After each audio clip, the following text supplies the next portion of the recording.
우리 아들 얼굴이 왜 이래? 나는 붕어빵을 뒤집던 손을 떨어뜨렸다. 어둑한 겨울밤, 김이 피어오르는 노점 앞에서 멍들고 부어오른 아들의 얼굴이 선명하게 보였다. 그는 나를 보자마자 움찔했고 입술을 깨문 채 고개를 돌렸다. 하지만 나는 단번에 알아봤다. 아무리 시간이 흘러도 낳아준 자식 얼굴을 모를 리가 없는 법이다. 누가 이렇게 만든 거니? 내 목소리는 떨렸고 가슴이 쑥 꺼지는 듯 아파왔다. 하지만 아들은 대답하지 않았다. 오히려 한 걸음 뒤로 물러났다. 마치 나에게 들키면 안 된다는 듯이 그 손등엔 오래 견뎌온 흔적들이 남아 있었다. 입양 보낸 지 30년. 잘 살고 있을 거라 부족함 없이 대접받으며 살고 있을 거라 믿었다. 그런데 지금 내 눈앞에 선 아이는 재벌가 옷을 입은 채 맞고 짓밟힌 모습이었다. 바람이 스쳤고 그의 입술이 아주 작게 떨렸다. 죄송해요. 엄마, 저는 그는 끝내 말을 잇지 못했다. 그 순간 나는 확신했다. 이 상처가 그 멍이 그 집에서 온 거라는 걸. 그리고 그가 왜 나를 피해왔는지. 하지만 나는 아직 모른다. 그 아이가 어떤 지옥을 견디며 여기까지 온 건지. 그가 이제 내 앞에서 어떤 선택을 하려는지. 사연 시작 전에 구독과 좋아요 부탁드립니다. 겨울바람이 유난히 매서운 날이었습니다. 김이 모락모락 올라오는 붕어빵 철판 앞에 서 있으면 손끝이 얼다가도 다시 뜨거워지고 그렇게 하루를 버티는 게 제 일장이지요. 종이에 매직으로 삐뚤빼뚤 적어 놓은 붕어빵 3개 2,000원 간판이 바람에 흔들릴 때마다 아휴, 내 팔자도 저렇지 싶다가도 또 괜히 웃음이 나곤 합니다. 그날도 늘 하던 대로 반죽을 떠넣고 있는데 골목 끝에서 누군가 조용히 다가오는 발소리가 들렸습니다. 시장은 복작되는 낮과 달리 밤이면 적막해지거든요. 그래서 발걸음 하나에도 마음이 움직입니다.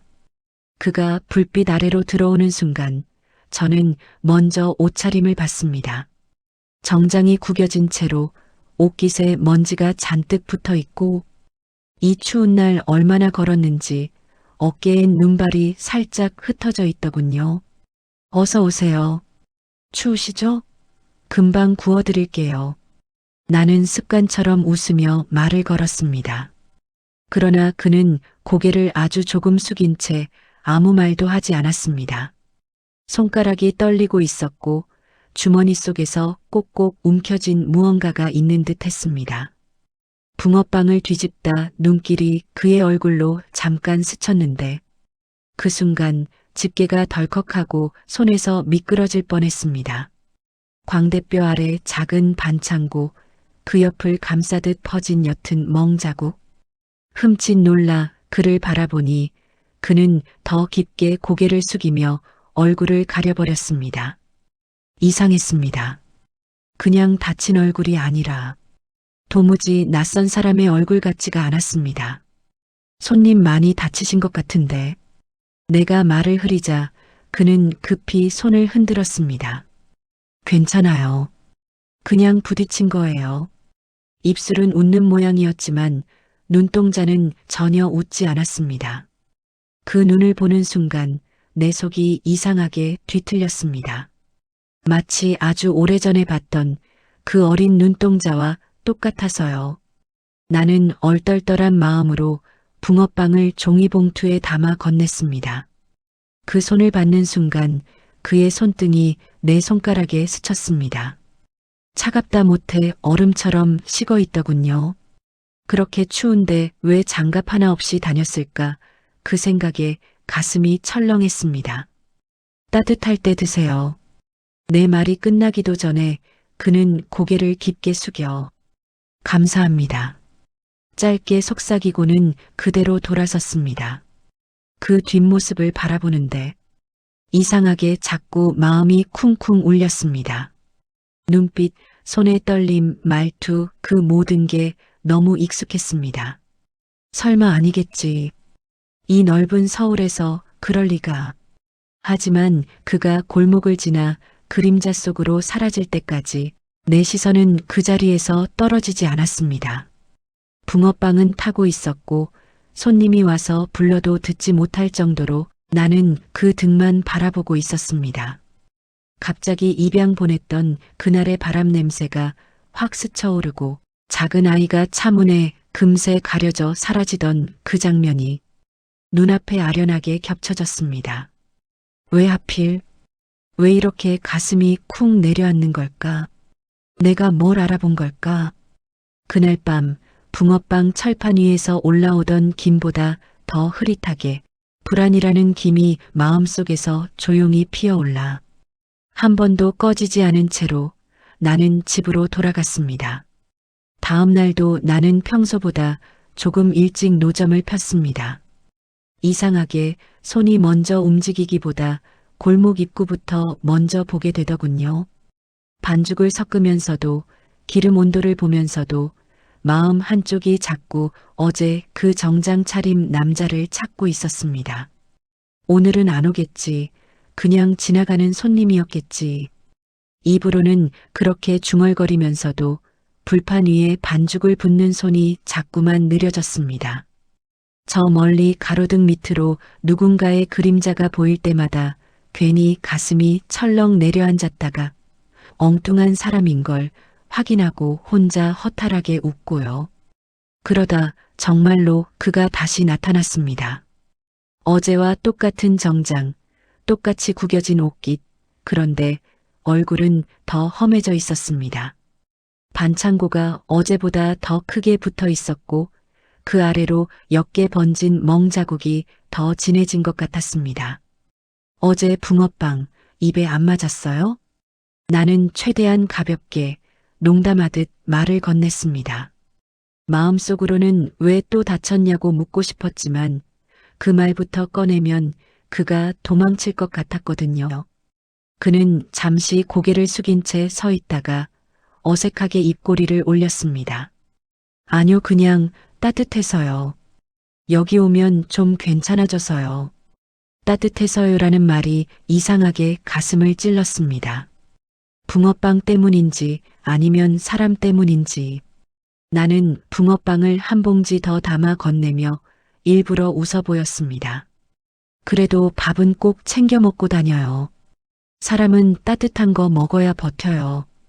그 순간 봉지를 건네는 내 손과 그의 손이 다시 스쳤습니다.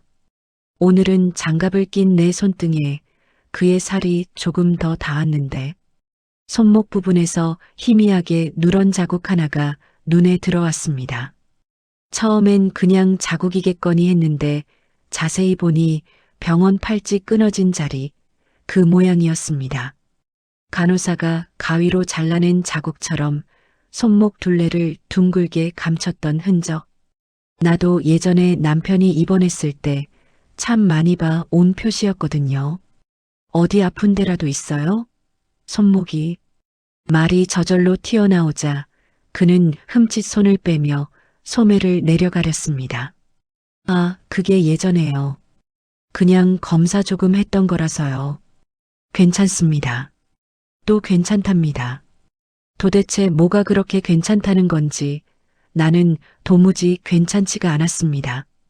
그는 붕어빵 봉지를 꼭 움켜쥐고 한 발 물러서더니 항상 감사합니다. 짧게 인사하고는 오래 머물지 않고 곧장 돌아섰습니다. 그 뒷모습을 보며 나는 한참을 멍하니 서 있었습니다. 기름은 부글부글 끓고 있었고 철판 위 반죽은 익어가다 가장자리가 타 들어가고 있었지만 나는 불을 줄 생각도 못했습니다. 마음속에서 자꾸만 한 이름이 올라왔다 내려갔다 했습니다. 도연아? 언제부터인지 잊지 않기 위해 일부러 마음속으로만 부르던 이름. 입양 서류 위에 또박또박 적혀있던 내 아이의 이름. 손님 하나가 아줌마 이거 탄 거 아니에요? 라며 웃어 넘기지 않았더라면 나는 아마 한참 더 그렇게 서 있었을 겁니다. 허둥지둥 불을 줄이고 타버린 붕어빵을 치우면서도 머릿속은 이미 다른 데 가 있었습니다. 그날 장사를 마치고 집에 돌아와 나는 오랫동안 손대지 않았던 서랍을 꺼냈습니다. 이제 그만 버려야지 하면서도 도저히 버리지 못했던 낡은 서류 봉투 하나가 그 안에 있었습니다. 봉투를 열자 누렇게 바랜 종이 냄새가 훅 올라왔습니다. 입양동이서 보호자 서명란에 떨리는 손으로 적어 넣었던 내 이름, 그리고 그 옆에 정갈하게 찍힌 정 회장의 서명. 그 뒤에 끼워두었던 작은 사진 한 장이 툭 떨어졌습니다. 갓난아기 때 찍었던 도연이 사진. 작은 입술, 또렷한 눈매, 살짝 찡그린 이마. 나는 손가락을 떨면서 그 눈을 오래 들여다봤습니다. 그리고 오늘 노점 앞에 서 있던 그 남자의 눈을 떠올렸습니다. 나를 피하듯 고개를 숙였지만 잠깐 올라왔던 시선. 웃지 못하는 눈, 미안한 눈. 사진 속 아이와 오늘 밤 그 사람의 눈동자가 머릿속에서 겹쳐졌다 떨어졌다를 반복했습니다. 설마 내가? 입 밖으로 나온 내 목소리가 너무 작아서 나조차 제대로 듣지 못할 만큼 떨리더군요. 서류, 사진, 그리고 내 두 손. 탁자 위에 올려놓은 것들은 그대로였지만 이제부터는 내 마음이 예전처럼 조용히 모르는 척 살아갈 수 없겠다는 생각이 천천히 올라오기 시작했습니다. 그날 이후로 저는 장사를 준비하면서도 마음이 자꾸만 앞서갔습니다. 철판을 닫고 반죽을 섞고 가스를 켜는 순서는 똑같은데 눈은 계속 골목 입구만 기웃거렸습니다. 어제 서류 봉투를 꺼내보고 도연이 어릴 적 사진을 만지작거리던 손 떨림이 아직도 가시질 않았거든요. 오늘은 안 올 거야. 괜히 혼자 난리치는 거지 뭐.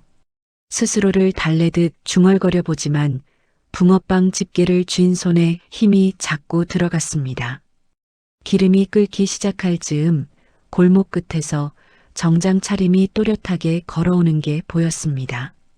가슴이 쿵 내려앉았습니다. 어제와 같은 정장이지만 오늘은 더 구겨져 있었고 셔츠 깃은 한쪽이 조금 삐뚤어져 나와 있었습니다. 가까이 다가오자 손등과 손목에 새로운 상처들이 눈에 들어왔습니다. 긁힌 자국, 찍힌 자국, 오래된 멍이 겹겹이 남아있는 모습이었어요. 아이고, 손이 왜 이래요? 나는 참지 못하고 먼저 말부터 튀어나왔습니다. 그는 흠칫 놀라더니 습관처럼 손을 뒤로 숨기려 했습니다. 그러나 나는 재빨리 그의 손목을 살짝 붙잡았습니다. 내 손바닥에 와닿는 피부는 아직도 얼음처럼 차가웠습니다. 이거 한두 번 다친 손이 아니네. 어디서 이렇게까지. 내가 끝까지 말하지도 못했는데 그는 억지로 웃음을 지었습니다. 제가 좀 부주의해서요. 계단에서 뭐 자꾸 넘어지고 그래요. 그 말이 얼마나 어색한 변명인지 본인도 아는 표정이었습니다. 눈동자가 살짝 흔들리며 나를 피했습니다. 그 눈빛을 보는 순간 예전에 술 취한 남편에게 쫓겨 울던 도연이의 눈이 떠올랐습니다. 엄마 괜찮아라며 오히려 날 위로하던 그 어린 눈. 그때 옆에서 김치를 진열하던 반찬가게 사장님이 다가왔습니다. 순자 씨 손님 많다 그랬더니 진짜 잘 되네. 웃으며 인사를 건네더니 슬쩍 그 남자를 흘깃 보며 내 쪽으로 몸을 기울였습니다. 저 청년 있죠? 나는 괜히 심장이 쿵하고 떨렸습니다. 저 사람 정 회장 내 비서라는 말이 있던데 저기 큰 빌딩 주인 그 정 회장. 시장 사람들 다 그러더라고요. 그 말이 떨어지는 순간 내 손에서 집게가 미끄러져 철판에 탁 하고 부딪혔습니다. 정 회장. 입양 서류에 적혀 있던 바로 그 이름. 아이는 저희가 책임지고 잘 키우겠습니다라고 말하던 그 차가운 눈의 남자. 정 회장요? 내 목소리가 떨려서 내 귀에도 잘 안 들릴 정도였습니다. 반찬가게 사장은 내가 왜 그러는지도 모른 채 계속 말을 이었습니다. 저 집 비서들 다 저렇게 검은 정장 입고 다니잖아. 저 청년도 아침마다 저쪽 큰 길에서 내려오는 거 봤어. 근데 요즘 얼굴이 영 시끄럽더라니까. 그 집에서 무슨 소리 나는 거냐, 어쩌냐 말들이 많아요. 나는 그 말을 듣는 동안 숨을 제대로 쉬지 못했습니다. 정 회장 집, 입양 서류, 도장, 도연이의 이름. 어젯밤에 펼쳐놓고 한참을 들여다보던 종이들이 머릿속에서 흩어졌다 다시 모였다를 반복했습니다. 그 남자가 우리의 낮은 목소리를 눈치챘는지 살짝 어깨를 움찔하더니 붕어빵 봉투를 더 세게 쥐었습니다. 나와 눈이 마주치는 순간 그는 고개를 깊게 숙였습니다. 죄송합니다. 오늘도 잘 먹겠습니다. 그리고는 뒤도 제대로 안 돌아보고 거의 도망치듯 시장을 빠져나갔습니다. 나는 그 뒷모습을 넋나간 사람처럼 바라봤습니다.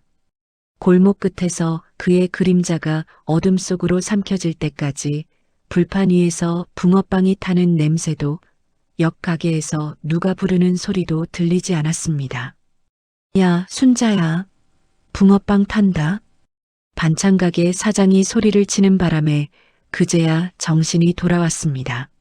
나는 허겁지겁 가스를 줄이고 까맣게 탄 붕어빵을 집게로 들어 쓰레기 봉투에 넣었습니다. 손이 자꾸 떨렸습니다. 정 회장네 비서, 입양 보낸 도연이 그 집에 갔는데 설마. 머릿속에서 설마라는 말이 수십 번을 맴돌았습니다. 그럴 리가 없다고, 세상은 그렇게까지 잔인하지 않을 거라고 나 스스로를 속이려 했습니다. 하지만 또 다른 목소리가 속삭였습니다. 그 집에서 진짜 잘 살았으면 이 추운 밤에 이렇게 멍든 얼굴로 혼자 붕어빵을 사 먹으러 다닐까? 장사를 대충 마무리하고 노점을 정리하면서도 마음은 이미 다른 데 가 있었습니다. 오늘따라 시장 입구 쪽 작은 병원 간판이 유난히 눈에 들어왔습니다. 파란 네온 사인으로 오 의원이라고 적힌 그곳. 동네 병원도 잘 봐준다라고 내가 낮에 그에게 했던 말이 스스로에게 되돌아오는 것 같았습니다. 집으로 그냥 돌아갈 수도 있었지만 발걸음은 자꾸 병원 쪽으로 향했습니다. 문 앞까지 가서 몇 번이나 돌아섰습니다. 내일이 아닌데 괜히? 지금 가서 뭘 어떻게 물어보지? 그러다 결국 문손잡이를 꽉 움켜쥐고 한 번에 돌려버렸습니다. 안은 생각보다 따뜻했습니다. 하얀 조명 아래 접수 직원이 놀란 눈으로 나를 올려다봤습니다. 어머님, 진료 보러 오셨어요? 나는 얼떨떨하게 고개를 저었습니다. 아니, 그게 제가 아픈 건 아니고. 잠시 뒤 진료실 문이 열리고 젊은 여의사가 고개를 내밀었습니다. 들어오세요. 이름표에는 한서진이라고 적혀 있었습니다. 나는 진료실 의자에 앉자마자 괜히 손부터 모았습니다. 저 선생님, 제가 아픈 건 아니고요. 그냥 하나 여쭤보고 싶어서요. 네, 편하게 말씀하세요. 의사는 부드러운 목소리로 대답했습니다. 나는 한참이나 입술만 씹다가 겨우 입을 떼었습니다. 그 자주 맞는 사람 있잖아요. 네. 몸에 멍이 계속 생기고 손도 여기저기 긁히고 반창고 붙이고 그런 사람은 병원에 기록 같은 게 남나요? 자꾸 다치면. 말은 그런 사람이라고 했지만 머릿속에는 오로지 한 얼굴만 떠올랐습니다. 정장 차림, 반창고, 멍, 병원 팔찌 자국. 의사는 잠시 나를 바라보더니 조심스럽게 대답했습니다. 계속 그런 상처가 반복된다면 보통은 기록이 남습니다. 진료 기록도 그렇고 경우에 따라선 경찰 쪽으로도요. 상황에 따라 다르긴 하지만요. 가슴이 철렁 내려앉는 느낌이 들었습니다. 혹시 아시는 분이 그런 상황이신가요? 서진이 조심스럽게 물었습니다. 나는 급히 고개를 저었습니다. 아니요, 아니요. 그냥 요즘 뉴스 보면 무섭잖아요. 애들도 그렇고 그냥 궁금해서요. 죄송해요. 바쁘신데 괜히 와서. 입으로는 그렇게 말했지만 마음속에서는 이미 대답을 듣고 있었습니다. 계속 다치고 반복되는 멍, 병원 기록, 그리고 재벌가. 진료실을 나와 병원을 나서는 길, 겨울 공기가 더 차갑게 느껴졌습니다. 가로등 불빛 아래에서 나는 입술을 깨문 채 마음속으로 조용히 되뇌었습니다. 만약 그 아이가 맞다면 이번에는 엄마가 그냥 가만히 안 있을 거다. 병원에서 나와 집으로 돌아오는 길 발걸음이 이상하게도 무거우면서도 빨랐습니다. 서진 선생이 했던 말들이 머릿속에서 계속 맴돌았거든요. 반복적인 외상이라면 보통 기록이 남습니다. 가정 안에서 생긴 상처들도 요즘은 그냥 넘기기 어렵습니다. 그 말들이 정회장내라는 말과 겹쳐지자 머릿속에서 뭔가 탁 하고 부서지는 소리가 나는 것 같았습니다. 겨울바람이 얼굴을 때려도 이번엔 추운 줄도 몰랐습니다. 집에 들어오자마자 나는 신발도 제대로 벗지 않고 방으로 들어가 서랍을 벌컥 열었습니다. 어젯밤에 꺼냈던 서류 봉투가 그대로 있었습니다. 손이 떨렸지만 이번엔 망설이지 않고 봉투를 쏟아버렸습니다. 거실 바닥 위로 누렇게 바랜 종이들이 흩어졌습니다.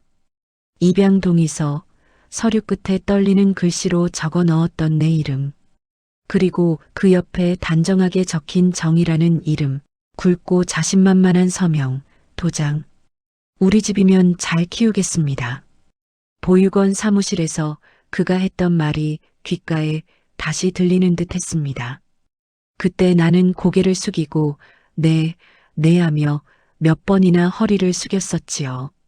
가난한 내가 해줄 수 없는 걸 그 집이 해주겠지. 배골치 않고 추위 타지 않고 공부도 제대로 하겠지. 잘 키우긴 뭘 잘 키워. 내 입에서 저도 모르게 투박한 말이 튀어나왔습니다.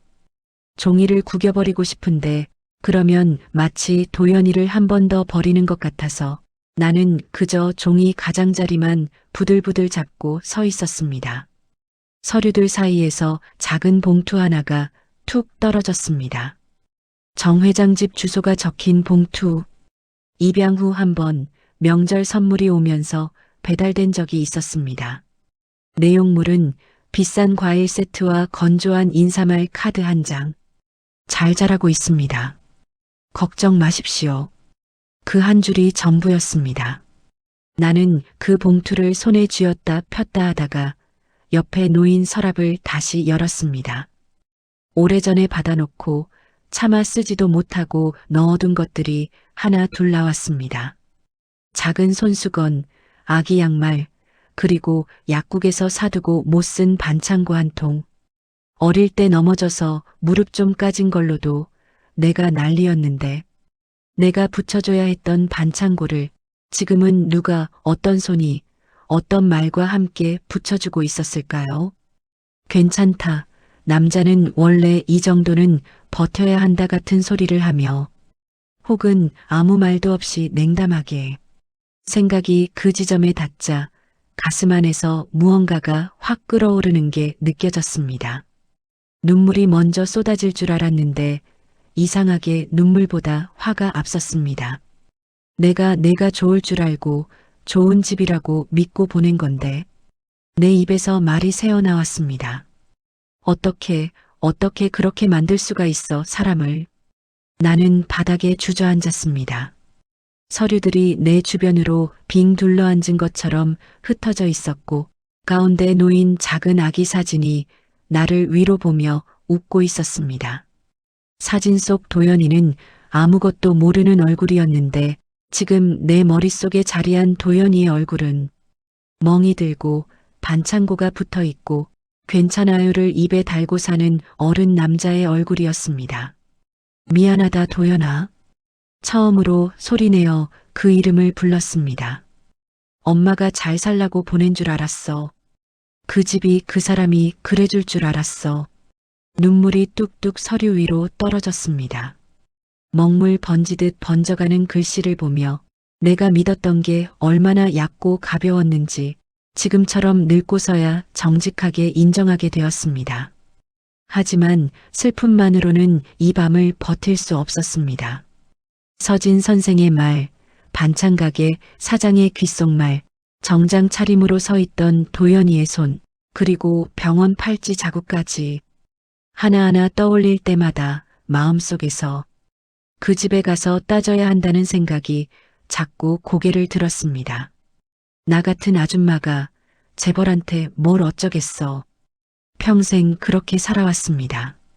가난한 시절 남편한테도 세상에도 늘 한 발 물러서며 버텼습니다. 그런데 이상하게도 이번엔 아니었습니다. 나이 들어 허리도 아프고 다리도 시큰거리는데 가슴 한가운데서만큼은 오히려 단단한 뭔가가 자리 잡는 느낌이었습니다. 그래도 엄마야. 조용히 중얼거렸습니다. 누가 뭐래도 걔는 내 아들이야. 내가 보냈어도 엄마인 건 안 바뀌어. 그렇게 말하고 나니 슬픔으로만 가득 찼던 가슴이 조금은 다른 색으로 바뀌는 것 같았습니다. 슬픔과 죄책감 위에 분노와 책임감이 포개져 올라가는 느낌. 나는 바닥에 흩어진 서류를 하나하나 다시 주워 정리했습니다. 입양동에서 정 회장의 주소가 적힌 봉투, 명절 인사카드, 그리고 아기 사진. 그 옆에 반창고 한 통도 얹었습니다. 그래, 다 갖고 가자. 다 보여주고 다 묻자. 누구에게 어떻게 어느 문을 두드려야 할지는 아직 모르겠지만 내가 해야 할 일이 무엇인지는 분명해졌습니다. 이제는 더 이상 그냥 잘 살겠지 하며 스스로를 속이면서 살 수는 없었습니다. 그날 밤 나는 붕어빵 반죽 준비도 하지 않고 잠자리에 누웠습니다. 눈을 감아도 잠이 오지 않았습니다. 그 대신 한 가지 다짐만이 마음속에서 또렷하게 자리 잡았습니다. 도연아, 엄마가 이번엔 진짜 내 편이 돼줄게. 그 말을 마음속으로 수십 번 반복하며 나는 아주 오랜만에 누굴 향해 싸울 준비를 하는 엄마가 되어가고 있었습니다. 다음 날 나는 아침부터 이상하게 손이 떨렸습니다. 밤새 서류를 끌어안고 뒤척이다가 겨우 눈을 붙였는데 꿈에서도 반창고 붙인 얼굴이 나를 보고 있더군요. 괜찮아요라고 말하면서도 눈은 하나도 괜찮지 않은 그 표정. 시장에 나가 노점을 펴면서 나는 마음속으로 몇 번이고 되뇌었습니다. 오늘 오면 내가 먼저 말 꺼내자. 더는 모른 척 안 한다. 그래, 오늘은 피해가지 말자, 순자야. 붕어빵 철판에 반죽을 붓고 불을 올려 김이 조금씩 오르기 시작할 즈음 골목 끝에서 그 익숙한 정장 차림이 보였습니다. 또 왔구나. 이번엔 도망가게 두지 말자. 그는 어제보다 더 지친 얼굴이었습니다. 반창고는 그대로였지만 그 아래 멍은 노랗게 옅어지면서도 아직 완전히 가시지 않은 상태였지요. 나는 일부러 환하게 웃으며 그를 불렀습니다. 손님, 오늘은 붕어빵 말고 따뜻한 차도 한 잔 어때요? 그는 잠깐 멈칫하더니 습관처럼 고개를 숙였습니다.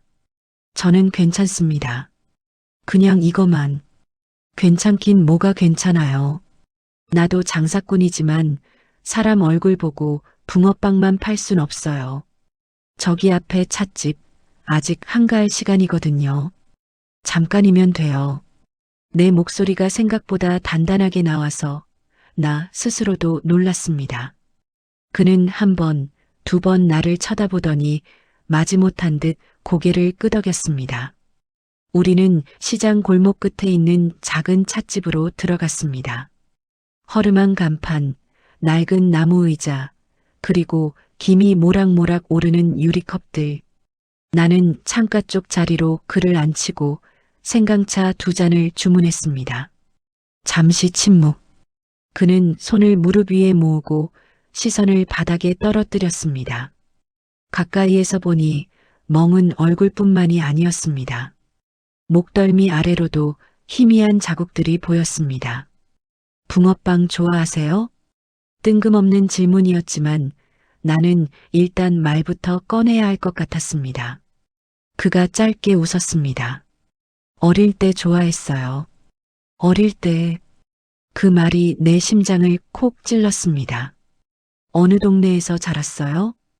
기억 안 나요. 별로 돌아보고 싶은데도 아니고요.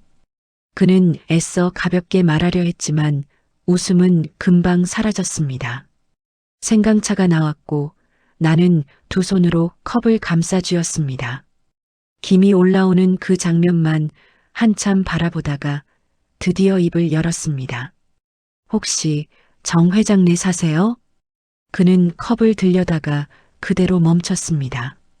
눈이 아주 조금 흔들리는 게 분명히 보였습니다. 왜 그렇게 생각하세요? 시장 사람들이 다 알더라고요. 그 집 비서라고. 그리고 나는 잠시 숨을 골랐습니다. 그 집에서 예전에 아이 하나 데려갔던 거 알아요. 그의 손이 컵에서 미끄러질 뻔했습니다. 뜨거운 차가 약간 튀었는데도 그는 아픈 내색도 못한 채 손등만 움찔했을 뿐이었습니다. 나는 더는 돌아갈 데가 없다는 걸 알았습니다. 여기서 멈추면 또 평생 후회할 것 같았습니다. 나 그 아이 엄마예요. 말이 너무 빨리 튀어나와서 나 스스로도 놀랐습니다. 하지만 말이 나온 순간 오히려 가슴이 조금 가벼워지더군요. 숨기고 감추고 모르는 척 눌러놓았던 이름과 역할을 처음으로 꺼내놓은 느낌이었습니다. 그의 눈이 천천히 나를 향해 올라왔습니다. 놀람, 두려움, 믿을 수 없음, 화. 수많은 감정이 뒤섞인 눈이었습니다. 무슨 말씀이세요? 그가 낮게 물었습니다. 나는 떨리는 손으로 가방 안을 뒤져 어젯밤 내내 쥐고 있었던 작은 사진을 꺼냈습니다. 손때 묻어 가장자리가 닳아버린 갓난아기 도연이 사진. 이 사진 속 아이 이름이 도연이야. 내가 낳았고 정 회장네 보냈어. 사진을 테이블 위에 조심스럽게 내려놓았습니다. 그의 눈이 사진을 향해 내려갔다가 그대로 멈췄습니다. 오래전 모습인데도 눈매는 분명히 닮아 있었습니다. 한참 동안 말이 없었습니다. 찻집 안에는 라디오에서 흘러나오는 옛 노랫소리만 희미하게 들렸습니다. 그리고 아주 낮은 목소리가 들렸습니다. 엄마. 그 한 단어에 나는 숨이 멎는 줄 알았습니다. 고개를 들자 그는 이미 눈가가 붉게 젖어 있었습니다. 엄마 맞죠? 나는 어떻게 대답해야 할지 몰라 그냥 고개를 천천히 여러 번 끄덕였습니다. 말이 나오려다가 눈물에 먼저 막혀버렸거든요. 그는 한 손으로 입을 막았습니다. 울음을 참으려고 사람들 눈을 의식해서겠지요. 하지만 눈물은 이미 손가락 사이로 새어나오고 있었습니다. 죄송해요. 그가 고민하듯 말했습니다. 너무 늦었죠. 나 알면서도 일부러 안 찾아왔어요. 그 집에서 나 같은 애는 흠이라고 해서 엄마도 나 보고 싶어 하지 않을 거라고 그렇게. 나는 고개를 저었습니다. 아니야. 아니야, 도연아. 엄마는 내가 잘 사는 줄만 알았어. 편하게, 따뜻하게. 말을 잇다가 난데없이 화가 치밀어 올라 목소리가 떨렸습니다. 그 집에서 너 그렇게 만든 거야? 나는 그의 얼굴에 멍, 손목에 자국, 병원 팔찌 흔적을 떠올리며 물었습니다. 멍, 반창고, 그게 다 그냥 부딪힌 거가 아니라 그 사람들 때문이지? 그는 한참을 침묵하다가 천천히 고개를 끄덕였습니다.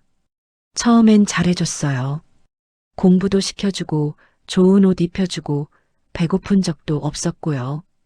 근데 친아들이 생기고 나서부터 나는 점점 그 집에서 계산이 되더라고요. 계산이라는 단어에 가슴이 서늘해졌습니다. 나중엔 기분 나쁜 날이면 때리는 사람, 실수하면 소리 지르는 사람, 집안 체면 때문에 나를 숨기려고 하는 사람. 그게 아버지였어요. 그는 입꼬리를 비틀어 올리며 웃으려 했지만 눈에서는 도무지 웃음이 나오질 않았습니다. 그래서 엄마 만나러 못 왔어요. 그 집에서 나온다는 건 다 버리는 거라 그랬거든요. 차라리 거기서 조용히 버티다 그냥 그렇게 끝내는 게 나은 줄 알았어요. 나는 두 손으로 컵을 꽉 쥐었습니다. 손가락 마디가 하얗게 질릴 정도로. 그게 잘 지내는 거냐?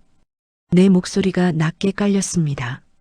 내가 그 집이랑 도장 찍을 때 그렇게 살라고 보낸 줄 알아? 맞으라고, 숨으라고, 흠 취급 받으라고. 그래서 도장 찍은 줄 알아? 내 안에서 끓어오르는 분노가 덜컥하고 튀어나왔습니다. 하지만 그 분노는 도연이를 향한 게 아니라 나 자신과 정 회장 그리고 그 집을 향한 것이었습니다. 미안하다, 도연아. 나는 결국 울음을 터뜨리고 말았습니다.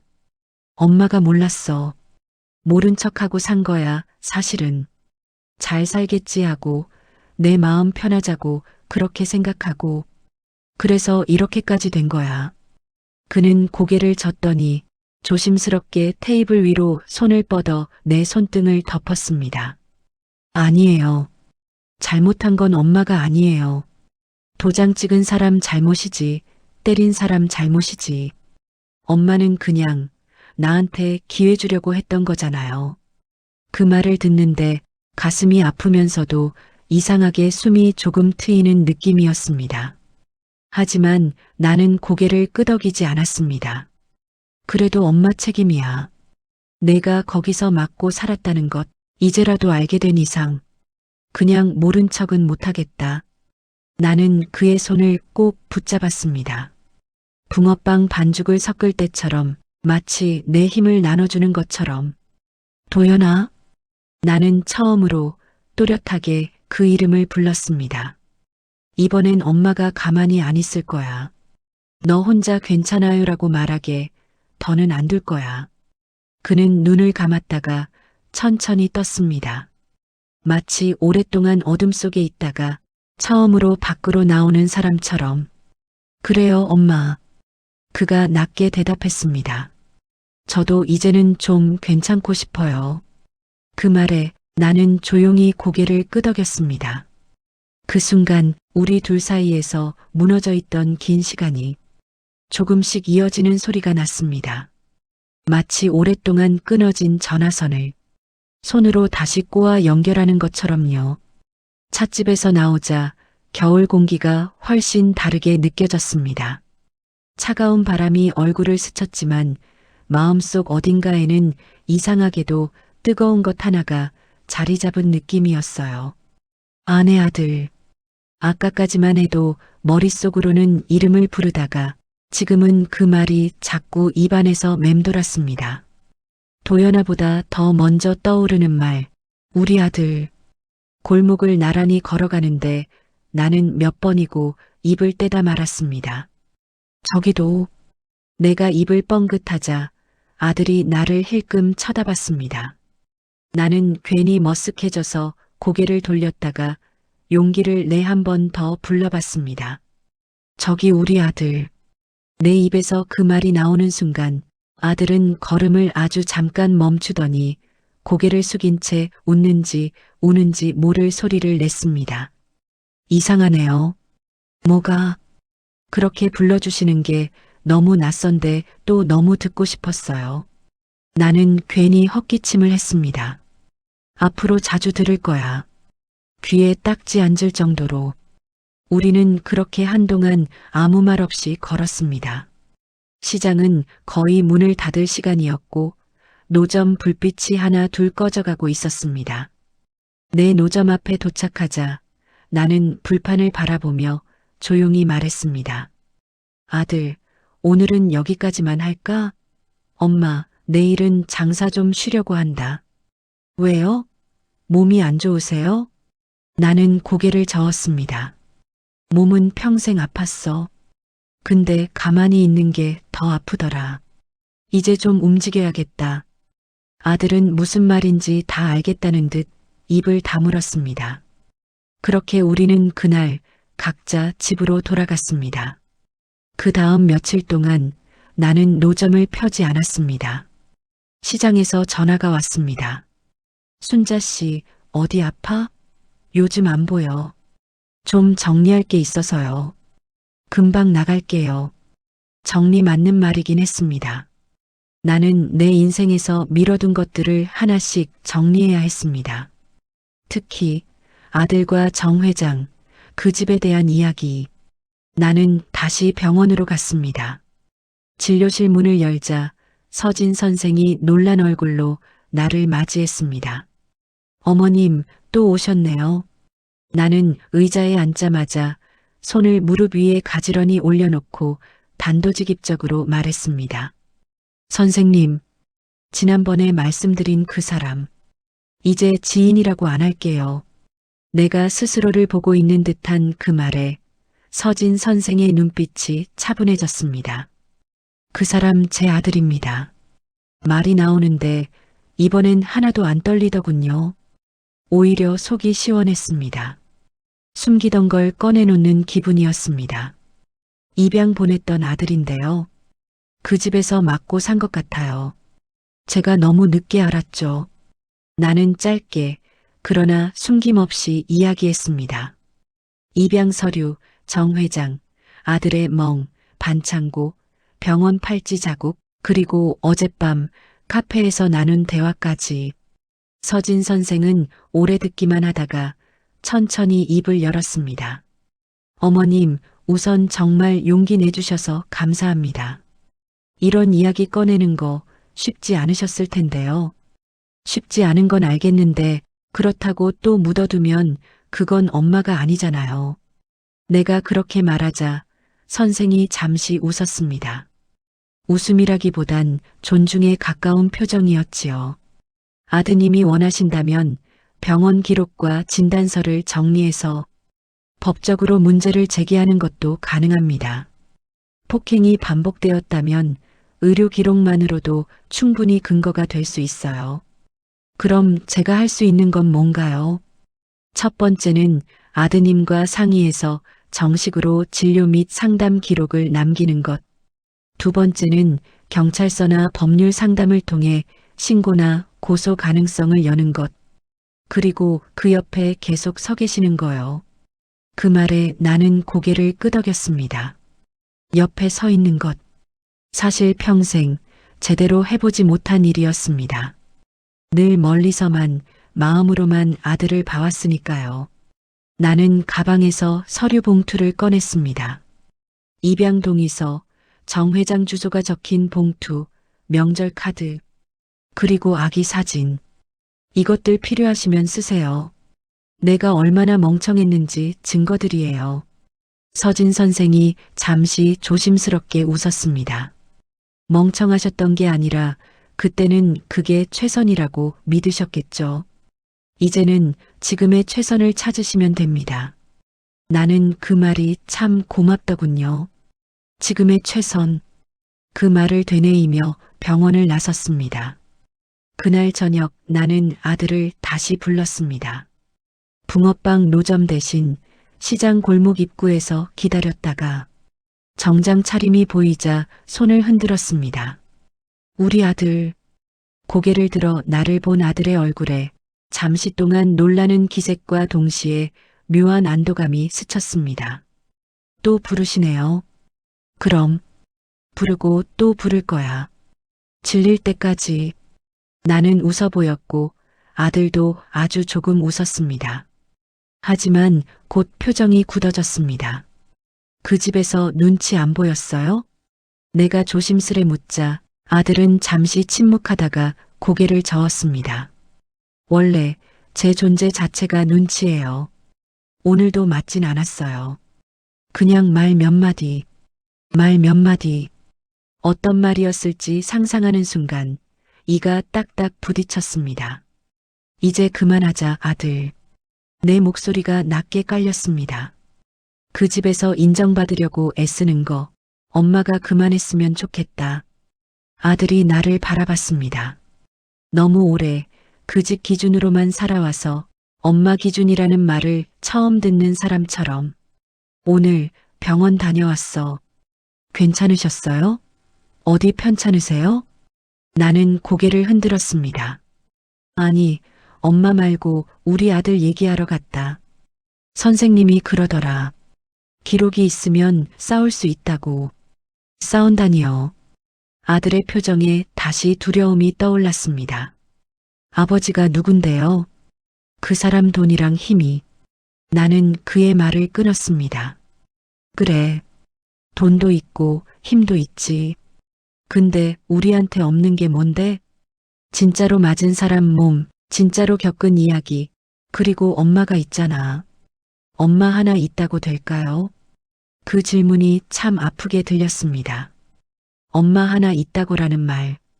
그 말 안에는 지금까지는 없었다는 세월이 함께 들어 있었으니까요. 나는 그 말을 또렷하게 잡아 되돌려줬습니다.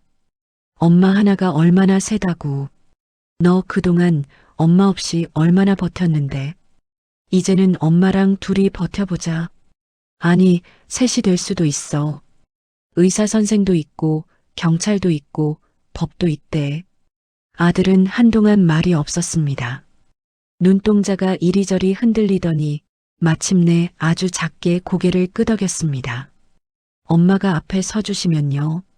나는 그 말이 너무 고마워서 거기서 그냥 안아버리고 싶었지만 시장 한복판이라 참고 손만 꼭 잡았습니다.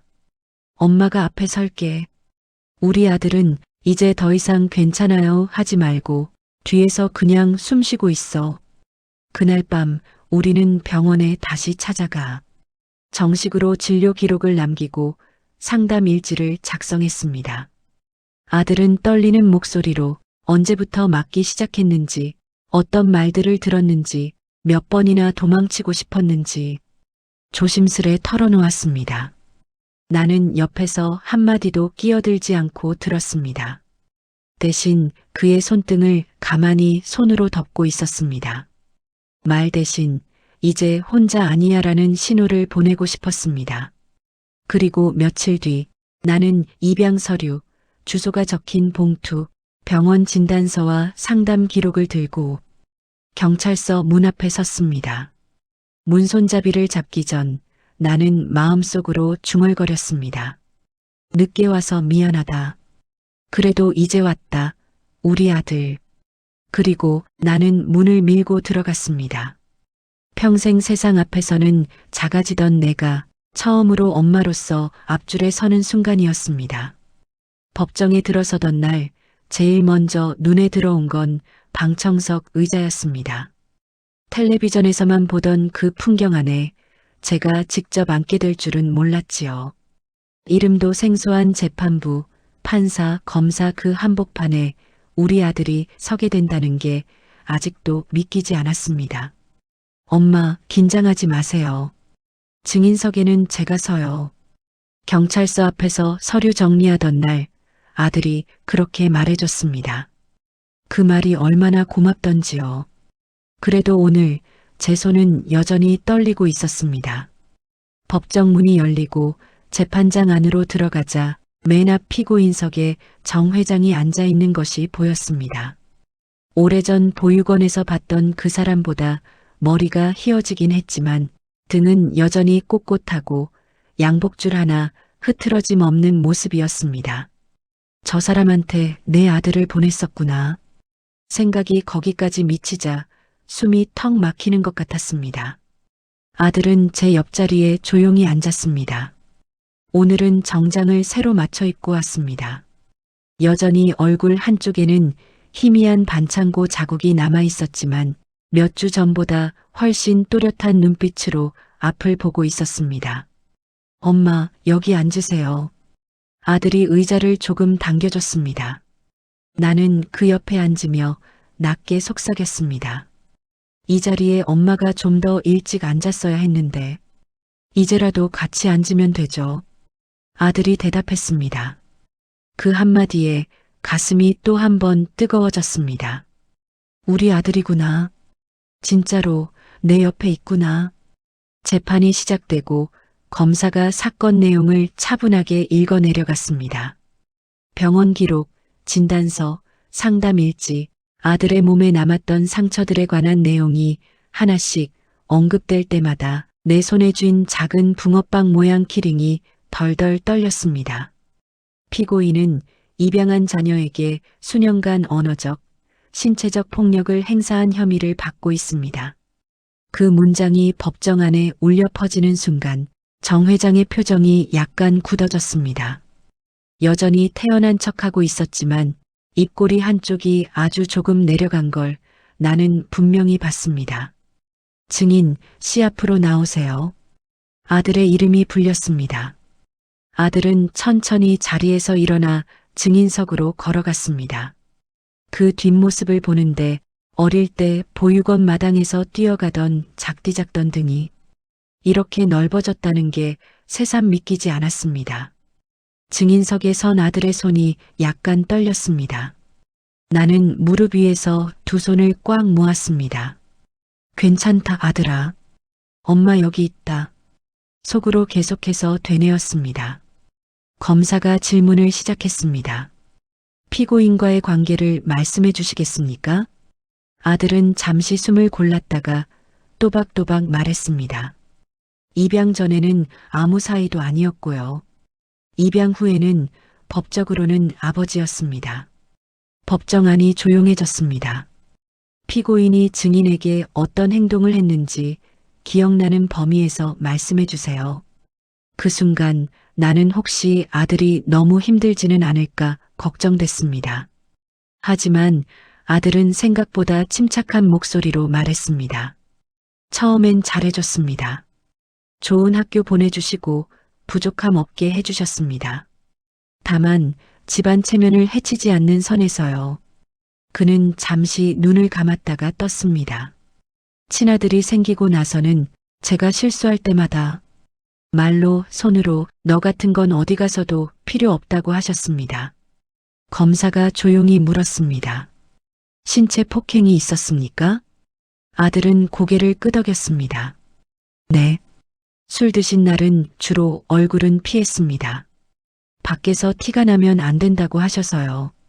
대신 갈비뼈나 옆구리, 옷으로 가릴 수 있는 데를 거기까지 듣는 순간 나는 무릎 위에 올린 손을 더 세게 움켜쥐었습니다.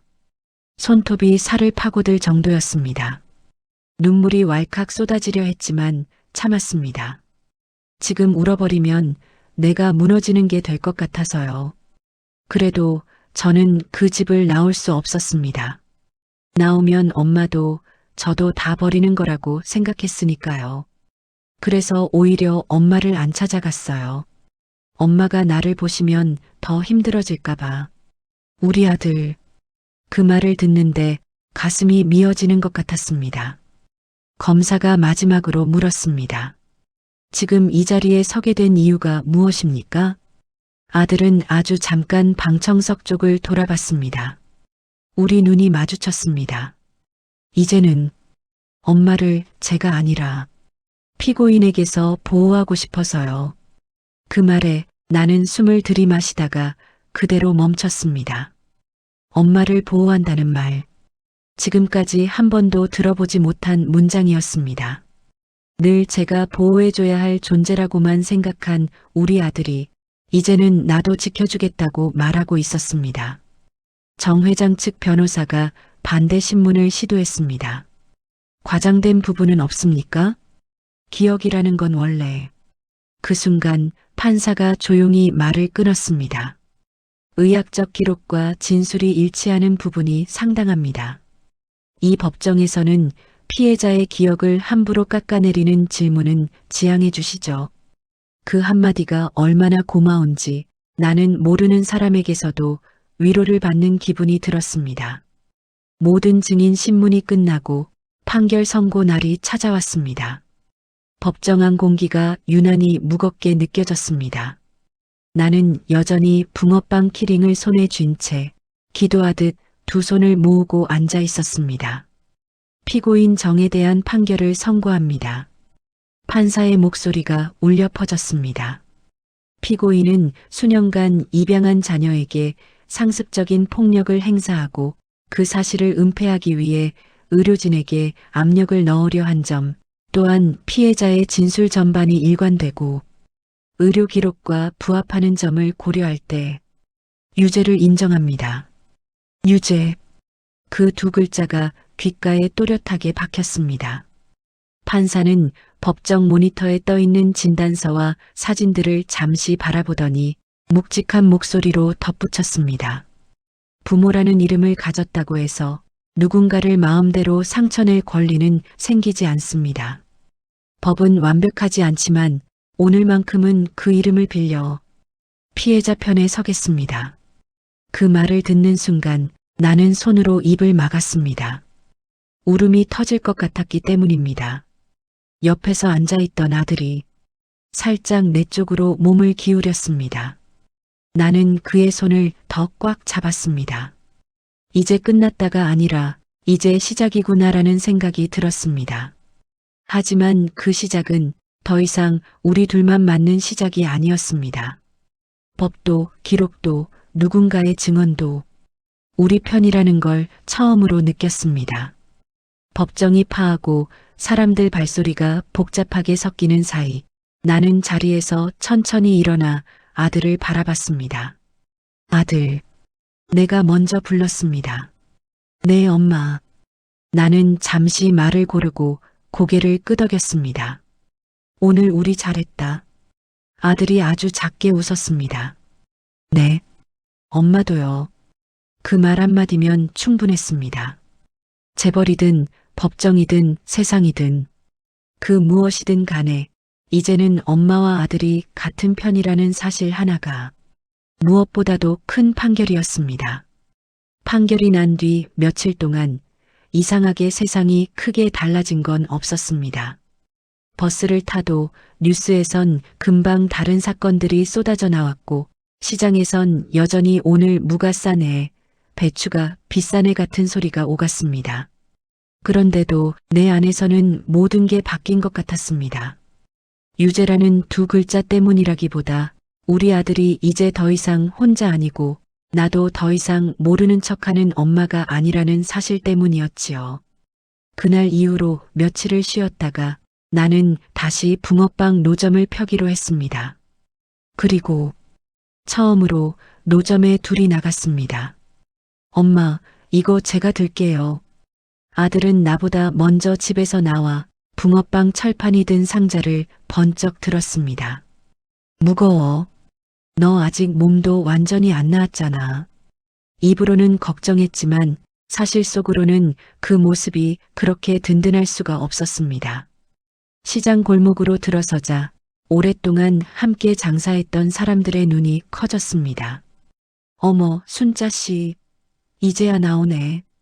아이고, 별일 아닌가 했더니 얼굴이 반쪽이었어. 반찬가게 사장님이 먼저 달려와 손을 잡았습니다. 이쪽이 지난번 그 청년이죠? 나 대신 아들을 슬쩍 한번 훑어보는 눈빛 속에 궁금증과 안도가 함께 섞여 있었습니다. 나는 숨기지 않고 말했습니다. 응, 내 아들이야. 말을 하고 나니 가슴이 얼마나 시원해지던지요. 예전엔 아는 청년이라고 얼버무렸을 텐데 이젠 그냥 한마디로 끝났습니다.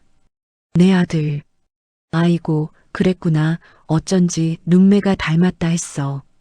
사장님이 웃으며 아들의 어깨를 툭툭 쳤습니다. 아들은 머쓱하게 웃다가 나를 한번 바라봤습니다.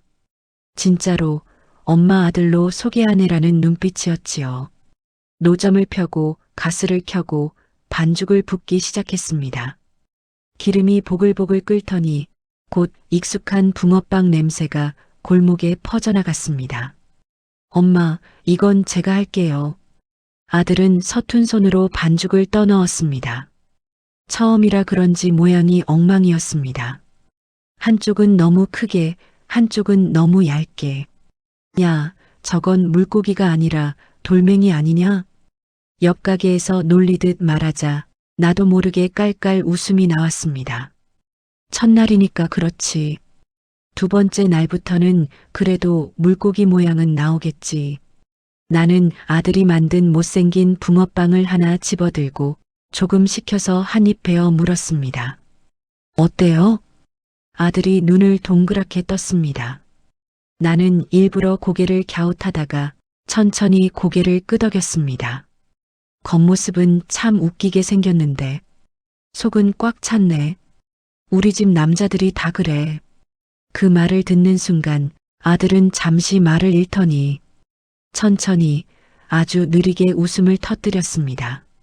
웃으면서도 눈가가 살짝 젖어 있는 걸 나는 못 본 척 해줬습니다. 손님들도 하나 둘 늘어나기 시작했습니다. 새로 나온 총각이 굽는 붕어빵이래요. 맛 좀 봐요. 내가 일부러 큰 소리로 말하자 동네 어르신들이 호기심에 줄을 섰습니다. 아이고, 손이 크네. 이 집 아들이야? 네, 우리 아들이에요. 나는 그 말만 하루에도 몇 번씩 하고 또 했습니다. 예전 같으면 우리 아들이라는 말 뒤에 사실 입양 보냈던 같은 설명을 붙였을지도 모릅니다. 하지만 지금은 그럴 필요가 없었습니다. 그냥 내 옆에서 붕어빵 굽는 이 사람. 그게 우리 관계의 전부이자 전부면 됐습니다. 잠깐 한가해졌을 때 나는 계산대 옆 자리를 비우고 집에서 가져온 액자 하나를 올려놓았습니다. 작은 나무 액자 안에는 갓난아기 때 사진과 얼마 전 함께 찍은 증명사진이 나란히 끼워져 있었습니다. 엄마, 이거. 아들이 액자를 보고 놀란 눈을 했습니다. 이제 손님들도 좀 알아야지. 이 집 붕어빵 누가 구우는지. 나는 가볍게 말했지만 사실 이 액자를 올려놓기까지 며칠을 고민했습니다. 혹시 상처를 건드리진 않을까? 아들은 싫어하지 않을까? 그런데 아들은 한참을 바라보더니 조용히 고개를 끄덕였습니다. 좋아요. 어릴 때 사진이랑 지금 얼굴이랑 이제야 제대로 이어진 것 같아요. 그 말을 듣는데 그동안 끊어져 있던 시간들이 붕어빵 반죽처럼 한 덩어리로 뭉쳐지는 느낌이 들었습니다. 해가 져서 시장에 불빛이 하나 둘 켜지는 시간, 우리는 마지막 붕어빵을 굽고 있었습니다. 오늘은 이상하게 피곤하지 않았습니다. 오히려 몸은 힘든데 마음은 더 가벼웠습니다. 엄마. 아들이 불판을 닦다가 불렀습니다. 응, 우리 아들. 아직도 그 부름이 어색한지 아들은 한번 웃고 나서 말을 이었습니다. 앞으로는 힘든 거 생기면 먼저 엄마한테 말해도 돼요? 나는 집게를 내려놓고 아들을 똑바로 봤습니다. 당연하지. 이제는 세상이 아니라 엄마 먼저. 알았지? 네. 짧은 대답이었지만 그 안에는 오래된 약속 하나가 새로 쓰인 것 같았습니다. 장사를 마치고 노점을 정리한 뒤 우리는 골목을 함께 걸어 나왔습니다. 하늘에는 눈발이 아주 조금 흩날리고 있었습니다. 예전 같았으면 나는 하늘을 보며 오늘도 무사히 넘겼다는 생각만 했겠지요. 그런데 오늘은 문득 이런 생각이 들었습니다. 이제는 그냥 넘기는 날만 있진 않겠다. 싸워야 할 땐 싸우고 쉴 땐 쉬고 웃을 땐 같이 웃으면서 그렇게 사는 거지 뭐. 골목 끝에서 나는 하늘을 한번 올려다봤습니다. 많이 늦었지? 그래도 데려왔어. 내 아들. 마음속으로 누군가에게 그렇게 말하고 나니 겨울밤 공기가 전보다 덜 차갑게 느껴졌습니다. 그리고 옆에서 아들이 조용히 제 이름을 불렀습니다. 엄마. 나는 대답 대신 아들의 팔을 톡톡 2번 쳐줬습니다. 그걸로 충분했습니다. 이제 우리 이야기에서 폭력과 두려움이 아닌 붕어빵 김과 엄마 아들이란 말이 더 먼저 떠오르게 되었으니까요.